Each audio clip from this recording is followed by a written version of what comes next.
दिल्यानंतर हे main stream मध्ये येतील, दबलेले पिचलेले लोक मेन स्ट्रीम मध्ये येतील, म्हणून आरक्षणाची संकल्पना मांडली आणि आरक्षण हे सर्वांना दिलं. पण आज आरक्षणाचं काय होतंय हे आपण सर्वांनी पाहतो.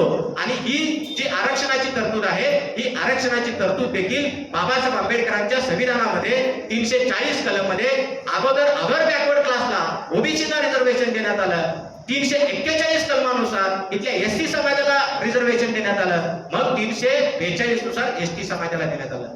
म्हणजे ज्या छत्रपती शाहू महाराजांनी प्राथमिक शिक्षणाचा कायदा केला, हे संविधानिक तरतूद कलम 45 मध्ये बाबासाहेब आंबेडकर करतात.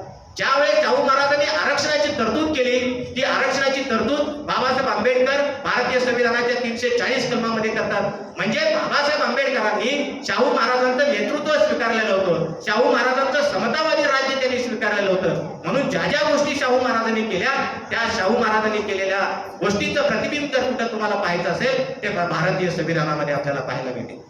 त्यांनी 1902 मध्ये रिझर्वेशन देऊन सर्वांचे प्रश्न मिटवण्याचं काम केलं.